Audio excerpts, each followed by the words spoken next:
I realized that I was in love with Marissa indefinitely and unconditionally when... Hi everybody, thank you so much for joining us on Dating Today, a conversation about modern dating issues. My name is Brock. Today I'm joined with my friends Luis and Cal. Today we're going to be talking about how they knew their partner was the one. Add it up.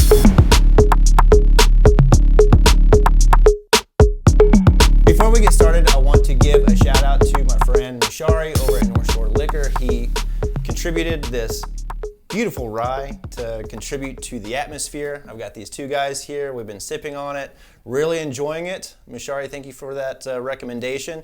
If you guys are wanting any recommendations on alcohol for parties or gatherings, definitely go over to them. They're very knowledgeable off of Cherokee Boulevard, and they can definitely help you out. Thanks again.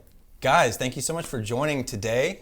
I know that you probably were not expecting an invitation from me, being that you guys are both married, engaged. Usually we're talking with some single people and topics like that, but I wanted to have you guys on because I think you're able to offer something that my viewers really want to know, which is, how did you know that your wife or your fiance were the one? Luis, tell me just a little bit about yourself. Like, you're in Chattanooga. How long have you been here? Chattanooga, I've been here 6 years now. How are you liking it? We love it. Yeah? Yeah. Where'd you guys come from? We moved I'm from Venezuela originally. My Nice. wife is from Peru. We met in Orlando. And from Orlando, we moved to Nashville, and we ended up here in Chattanooga. We Okay. passed through. We fell in love with it. We now have kids, and so Chattanooga is a great place for families and For sure. to start a business, and that's what we did. We fell in love with the people. It's very inspiring. Well, tell me a little bit about the business. It's located just below the studio here. Yeah, tell us a little bit about your So the your local business. juicery and kitchen. So it's a juice bar. We serve smoothies, smoothie bowls, and any vegetarian, vegan options. Nice. Fit the healthy mode, I guess. For sure. Chattanooga's really catching up to that, so that's fantastic. What about the... And then we have Paleta Pops, which is a popsicle business that we have carts and we do events, and also we make all the popsicles here in Chattanooga. Nice. Yeah. Nice. Yeah. So Nice. Okay. Well, Cal, tell us a little bit about yourself. How long have you been in Chattanooga? I've been in Chattanooga probably about 10 years. Yeah. I grew up in Ringgold, just south of here. Yeah. And went to Atlanta for a little bit. Couldn't deal with the traffic, so came back to Chat. Hell no, man. But I love it. I love it here. I love this city. I love the people here. Well, tell the people watching. You're also an entrepreneur. What do you got your hands in? My brother and I founded Pizza Bros. Pizza Bros. Heck yeah. About 4 years ago now. Yeah. We've expanded to 3 locations. I'm just trying to make the best pizza in Chat. You're succeeding, man. I'm trying. Anytime I do an event and you hook us up with the pizzas, there's never a pizza left over. Never. That's actually really nice to hear. Yeah. No, it's always really good quality stuff. So both of you guys been here for a few years. Actually, you went to school with my wife. Yeah. Diane and I went to Heritage High School down in Ringgold. And that's how I know you, is through her. So nice. That's always been a pretty cool commonality there. Were you guys in the same grade? Were you a grade above, or? She'll get mad at me for saying this, but she was a grade above me. Okay. hey, it works. Good. Yeah. All right. Okay. The big thing that I notice with you guys, you're super busy. Super busy. You're constantly trying to grow your business. How have you gone managing the romantic side of your life and the business side? I know that's super difficult. I had a company for 10 years and it wreaked havoc on my marriage. It really did. Like, that's a very hard thing to balance. Luis, how are you going about that balance? I'm trying to figure it out every day. I think the balance in our shoes, as you describe it, is unfortunately planning things. Like, you have to plan. Time is For sure. is what we all have the least of, and what we value most. So just making sure that you make the time to spend out of work. She also works with me. There we go. Okay, so you guys do get to, you guys work together, see each other that way. You also have 2 kids? 2 kids, 2 girls, yeah. Beautiful. 2 girls. Yeah, so how do you balance all this? Like that, because both of you guys having restaurants, kitchens, that is one of the, and we were just talking about this before the cameras came on, one of the most stressful industries, period. Definitely. How do you guys still have your hair? I have a lot of gray hair. Right, the gray hair. I'm losing a lot. There you are. Yeah. There you are. Yeah, I don't think I'll have it for long. But I think, right, like making time, yeah, I do have the girls, and it's even more because then I had to give them time too. Sure. But making time, because even though I work with her, it's not the same conversation, right? Sure. Then you find yourself at home, like, is it work at home too? Yeah. Like finding that balance is really difficult. Because you don't want to come home and talk about work. Oh, yeah. So that's... Because it then becomes 24/7 work. But as an entrepreneur and a business owner of a small business, it's really hard to disconnect. It is. So I think just being intentional. I love that word. And just being intentional, like making date nights and like, I got to stop now and do this, and making alone time for her, and family time. And it's got to be a priority. Yeah, you have to make those things a priority, because it's super easy, especially if you're entrepreneurial, like not turning that off. Like it just dictating almost every aspect. When you're driving your car, you're thinking of ways that you can better your business, or this new opportunity. Hey, maybe I should go check out a new location. It's like these are the thoughts. You're laying in bed at 3 a.m, and you're just like, oh, I could do something better. That's exactly what I was about to say. Yeah. The hardest part for us, for me, I know, is creating that distinction between work and personal life, because we also work together, Marissa and I, and so much of our work bleeds over into our life at home. I'm sure. And you don't have any kids. No. Got little fur babies though. Yeah, we have 3 cats. But yeah, creating that distinction is difficult sometimes, and so that's like a skill that I've had to practice. Is when I'm done with work for the day, I stop thinking about it, and we stop talking about it, and we think about all the other things in life that are more important. And I will back you up on that. That is a massive skill. It doesn't come natural. You have to practice that diligently. Force it. Because I mean, if not, like it'll rule your life and ruin it. So that's awesome. So both of you have your partner working with you. When you're considering even opening up a business or going into a business, you obviously have to have that rapport, that trust with them. How do you know if they're the right person to kind of do that with? Because I know a lot of guys, I'll just say entrepreneurs, and regardless, women as well, when they have an idea for a business, they're really thinking about just doing it by themselves, like not truly involving their partner, like not making them, like, I don't want to call them an employee, but somebody who's having to go in every single day or doing the accounting or stuff like that. Like, how did you both kind of go about that conversation? Hey, I'm going to need you to help with the payroll. Hey, I'm going to have you do an inventory. Like, how does that conversation go about? I'll let you. You mean? Yeah, go ahead. Oh, for me, well, once I'm with her 11 years now, so I believe in her. But I don't know.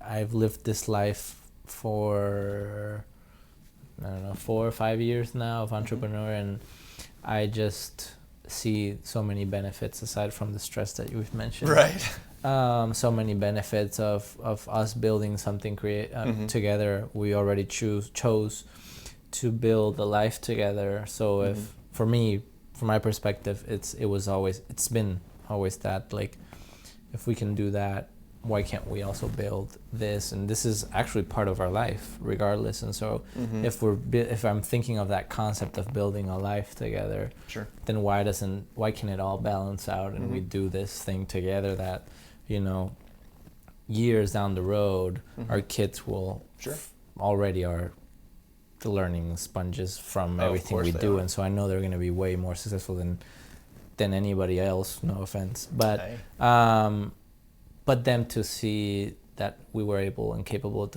build something together. And for us too, as a relationship, not him and I, but for my relationship with her, I mean, I've always seen it as that strength, like it would only strengthen it more.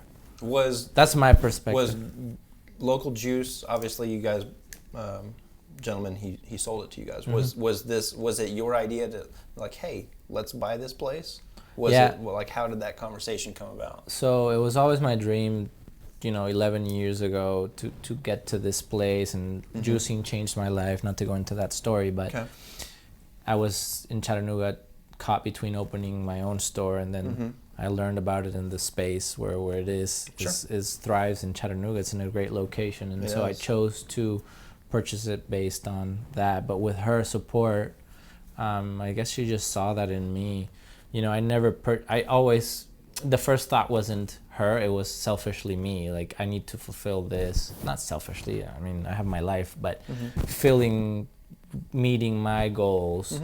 Well, she benefits from you fulfilling your goals. Correct. So correct. It's okay to look at that selfishly. Right. Because she's a direct beneficiary of your success. Yeah. It's a bad way of saying it, but yeah. So but then when I started going through it, I realized this is more than just for me. We're gaining all these things from this experience. And I think she started to pick up on it. And working for a great company that brought us here to begin with, she started realizing, I think, that okay, maybe I can dare this too. But it was a lot of me. You have to make, in a relationship, she has to make her own decision until she decided to. But I always have still seen it as something we built together. I mean, that's kind of what I didn't see, right? Oh, I love that. Okay. Yeah. Well, Cal, how about you? I mean, you guys have a little bit of an age gap here. Is it roughly 10-ish years? How old are you? 27. 27? 11 years older than you. Okay. Yeah. So there's you've been married. Exacto. Yeah. Yes, I did. You're right. Well, how did you go about incorporating your now fiance into this business? Because you two weren't engaged when you started. You were together, but we were together. She was actually there for the conception of Pizza Bros. Yeah, it's a funny story. Ride or die. Yeah, I love it. My two brothers. Before you met? Yeah. Nice. Yeah. Well, right after we met, before we were engaged. My brothers and I were at my family has this lake house in North Carolina, and there's this little island, tiny little island, big enough for a couple picnic tables that we used to go camping on when we were kids, and we're all hanging out there. Marissa's with us, and we'd had some drinks, and we're really just having fun brainstorming business ideas, and we talk about Pizza Bros, and we're talking about how it could be this or that, and in my mind I'm just thinking, like, this isn't the first time we've done this. This is like fun to talk about, but who knows if it'll ever happen. But Marissa was right there helping us formulate this entire brand. Nice. And so she was committed to helping with that. And then one step led to another, and Pizza Bros started coming to fruition, and it only made sense that she was a part of it. That's awesome. She helped us come up with it. That's awesome. But yeah, needless to say, like, it definitely comes with stresses. Of course. Working with your partner is great in some ways, but it can be bad in others. For sure. Because obviously at work you'll get stressed, and you don't want to take that stress out on your partner by any means. One of the big benefits, though, is that they truly empathize the stress that you're going through. They really do. They really, really do. So that I did find that to be huge when I first started my last company. My then wife, or we weren't even engaged yet, but the first year she was very heavily involved, and she totally got it, completely understood. But once she got removed, I realized the empathy was slowly fading as well. It's like, well, why don't you just do this like this? And it's like, you just don't get it. You just don't get it. So, well, okay, let's get to the big question for the both of you. When you as men are trying to find not just a business partner, but a life partner. There's a lot of things that go into that whole mental conversation, like the qualification process, all of that. Like, obviously, we're attracted to a beautiful face, a beautiful personality, obviously. But when did you both know that your partner was the one? Because I realized, like, there's a moment for me. I recall it very, very clearly. And mine was Diane and I, and we had only been dating for a few months, and I knew it. And this is how. I was sick. I was in my apartment. She owed no loyalty to me. We were just very, very fresh, just casually dating. And I told her I was super sick. I couldn't see her for a few days, like I was feeling really bad. That night after work, she came over to my place and made from scratch chicken soup. She got the recipe from her mom, came to my apartment. It was a studio apartment, so like I'm able to watch her from the bed cooking, and I'm just like, just staring, just watching her. I was like, oh, this is serious. This is special. This is unique, because I've dated, and that's not the type of investment, especially early on, that I had ever received. I was like, this person is going to take care of their partner. That's how I know this is the person for me. So that from that point, any options I had, they were fucking gone. They were irrelevant. I did not care about any opportunities. She was the only person I cared about. It was that moment. Good. What was your moment? I'll let you go first. Go, Cal. What was your moment?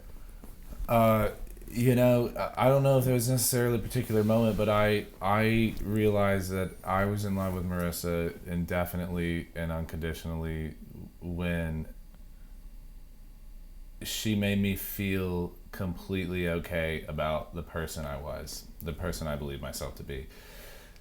I'd had a string of bad relationships in like my youth, sure. And I developed this negative perception of what a relationship was, and then when I found Marissa, all of that entirely changed. Nice. And I learned what it was to be loved by someone who's good and someone who doesn't want to ostracize you for your flaws or make you feel inadequate or less than. Someone who wanted to support you and help you through those flaws. Mm-hmm. And like that was huge. I've never sure. met a person in my entire life that's more patient and kind mm-hmm. than Marissa is. I love it. So like there was no judgment. It was a space for you to be yourself, like a place that you felt like you were home with her. Yeah, she just loved me unconditionally. From almost from the moment we met, which mm-hmm. is cliche, but sure. But she allowed you to be you. Yeah. And that's a big difference that a lot of people don't understand, is feeling comfortable to be yourself and them allowing you to be is, I think, one of the hardest things to find. Somebody who truly not only just lets you be that, but makes you want to be you and the best version of yourself because they accept you for who you are. Like, that's super hard to find. And when you do, put a ring on it. Yeah, it's a difficult Put a thing. Ring on it. Yeah, I feel like most of the relationships we have in our lives, whether they're romantic or just friends, like there are things that sure. we pick about these people that we'd mm-hmm. like to see change. Sure. And I truly believe that in our case, there isn't anything I'd change about her. I love it. That's great. Beautiful, man. Very beautiful. How about for you, Luis? Mine's not that beautiful. Oh, I'm sure it is. I'm sure it is. Mine was when I would wake up and she'd be staring at me when I was asleep. It was creepy. I was like, it was very creepy. But in reality, that's the fun. No, this is true. That's the funny way. She knows this. It's the funny way of putting it. But she was, with that creepiness, she was just concerned, like just caring. It was I would wake up sometimes and it was just like a caring, like, how are you? Good morning, kind of waiting, Mm-hmm. And the same. I would agree with finding a person who would love me for my craziness and all my weird dreams and all these things that I'm now doing, right? That she was always supportive and didn't ask me why. She just said, of course, do it. So she believed in you. She believed in me when no one else has. And so for me, that unconditional love of like, okay, it doesn't matter what happens, and we would always fool. I still to this day say 11 years later, but I would always say, are you sure you would, what if we had to live under a bridge? Yeah. And we come from a third world country. So there's always that fear. Right. But what if we were to live under a bridge? Would you live with me? Yeah. And she would always say, yeah. Would you sell coconuts, which I do now? I actually sell coconuts. His wife buys coconuts from me. She loves them. And I always say before this ever business occurred was, would you ever move if nothing worked? Would you sell coconuts with me at the beach? And she was like, yeah. So I guess that same unconditional when you realize like, oh, this creep is looking at me, but it's from the perspective of like, I just care for you as you are, not as you need to be or want to be, or whatever happens, doesn't matter, I'm here. Sure. Well, I mean, it sounds like that stare was an anticipation of your needs. Probably. That's what it is. Like, if you're going to need something, how she can anticipate what you might need to make your life better. Yeah. And that caring nature is so attractive, and women hold on to that because that's something that it makes you so unique and so beautiful. That femininity that we men struggle to step into, that you do naturally, hold on to that because it is so valuable. I agree. I can't tell you how important in my marriage Diana's ability to anticipate my needs has been to me feeling secure with her, but also in a weird way, almost making me feel more of a man. And I don't even know how to, like, without going super deep into that, her willingness to support what I'm trying to achieve in life, my dreams, like you guys, aspirations, gives you like that subconscious confidence. It's like, I have somebody that relies and trusts me so much to do anything, and they believe I can do it. They totally believe, like, if they do, then I have to. Sure. So that's one of the big telltales I think that men need to really look at is, does your woman make you feel almost invincible, like Superman? If she doesn't, that's, in my opinion, a really good indicator that they're not the one, because they need to make you feel very masculine, as though you are able to do anything, to a healthy extent, of course. What's more important to me is the fact that she makes me feel like it's completely okay if I'm not Superman. Yeah. You know, like if I fail, or if I come up short, or I'm weak in this area of my life, I know without a doubt that she's still gonna love me. Sure. And that kind of security is so unique. I mean, it's so like brand new to me. Like, I've never felt that with anyone else. And Like even if you don't succeed, say your restaurant's folded tomorrow, she's not leaving. Yeah. You know, like we could. I know that, you know, whatever I'm doing, wherever we are, I'd still be happy if I'm with her. You picked a good life partner, man. Yeah. I like to think so. Yeah. So you're getting married next year, yes? Next spring? Yeah, hopefully in Ireland. Nice. Man, We'll that's see. fantastic. Fantastic. Anybody wants to send Cal and Marissa a wedding gift, go ahead and shoot them a Venmo. They'd appreciate that very much. Is there anything else that you guys wanted to say to your wives, your partner, before we close? Because I think that everybody's going to get some really good value from understanding what men look for and what that deciding factor is in finding out if we know that they're the one. Is there anything else you guys wanted to say to them? Well, I feel like I've been sappy enough. The sap has been appreciated. Okay, it really has, and I agree. I think if you're saying what you just said, of all the women I dated, for sure you can tell when a woman is I'm like a man probably trying too much or too hard or but just being themselves. I think that's what always attracted me, like you said, that simplicity of like, hey, I'm here to support you. The femininity of it it's attractive. It's attractive, and that's really what we want.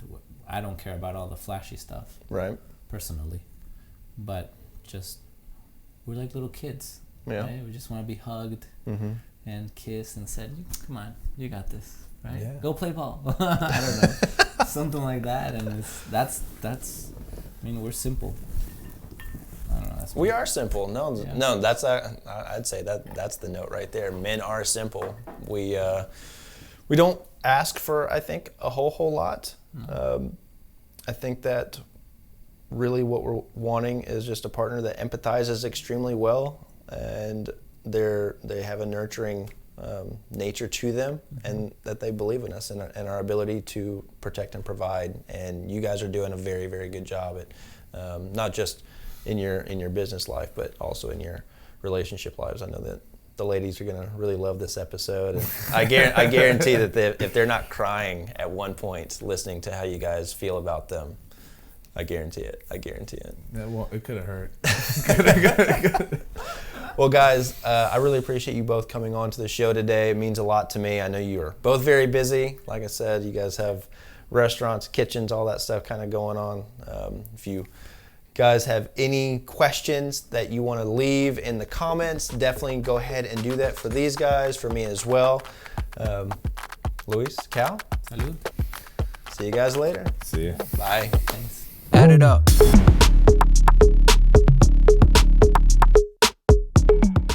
It's true. Cheers to that. Cheers to that. Cheers to getting good women. For me, having and keeping our good women. Let's clear that up. I don't know. That's the closing shot. That's the end of the episode shot. Us cheersing to our good women.